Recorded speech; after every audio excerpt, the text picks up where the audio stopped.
Nous avons partagé avec les différents acteurs impliqués l'état de mise en œuvre de cette couverture maladie universelle en termes de membership.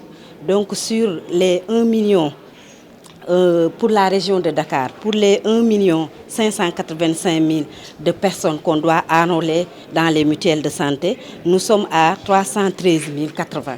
Donc pour ce qui est de l'arrondissement de Dakar Plateau, pour un objectif de 219 270, nous sommes à 16 572.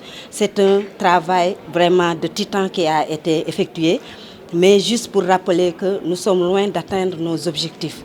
Parce que par rapport à l'objectif national, nous, Dakar, on doit enrôler 1 500 000 et quelques millions de personnes dans les mutuelles de santé, soit 24% de l'objectif. Donc on est loin de l'objectif, mais néanmoins, des efforts significatifs ont été faits pour la région de Dakar. L'atelier aussi a comme mérite de partager avec les différents acteurs impliqués. La couverture maladie universelle n'est pas l'apanage d'un seul secteur, ni d'un seul ministère. Ça demande l'implication de tous les acteurs. On voulait vraiment mettre en exergue l'approche multisectorielle qui nous permet d'atteindre rapidement notre objectif. Donc les entreprises aussi doivent vraiment appuyer la couverture maladie universelle à travers la responsabilité sociétale d'entreprise. Et là, le sous-préfet a pris des dispositions pour que ces entreprises puissent appuyer la couverture maladie universelle. Quand on parle de couverture maladie universelle, c'est global. Ce n'est pas pour rien qu'on a les médecins qui sont là, les partenaires sociaux qui sont là. C'est effectivement pour répondre effectivement à cette dynamique, parce que les populations qui sont malades à tous les niveaux.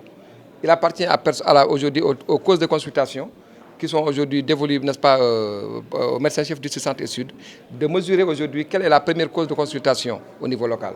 C'est exactement cette prise en charge, n'est-ce pas, qui doit être facilitée par rapport à l'adhésion que les personnes ont au niveau de la mutuelle, des mutuelles de santé, qu'ils ont aujourd'hui au niveau de la couverture maladie universelle. C'est exactement la réponse que nous devons apporter pour faire face aux maladies, non seulement du paludisme, aux autres maladies infectieuses, aux autres maladies diarrhéiques, aux périls fécales et entre autres maladies en tout cas qu'on peut constater dans cette zone.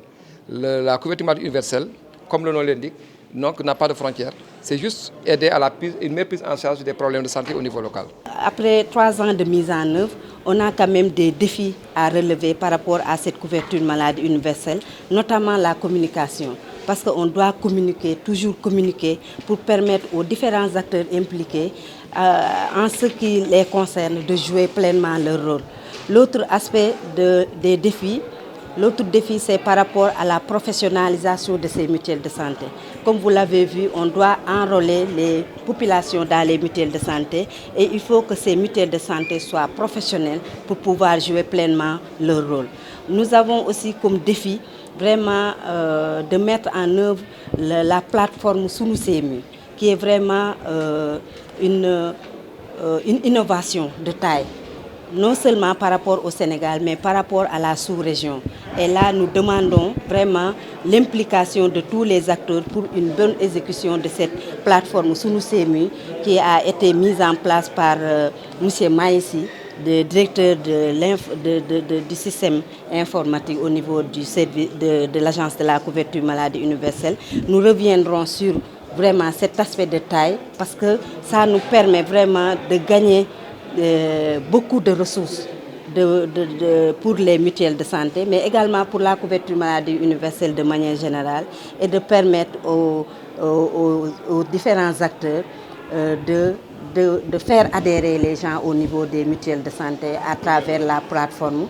Ça nous permettra aussi d'articuler nos différents programmes, surtout au niveau des imputations budgétaires et au niveau de l'IPRES également.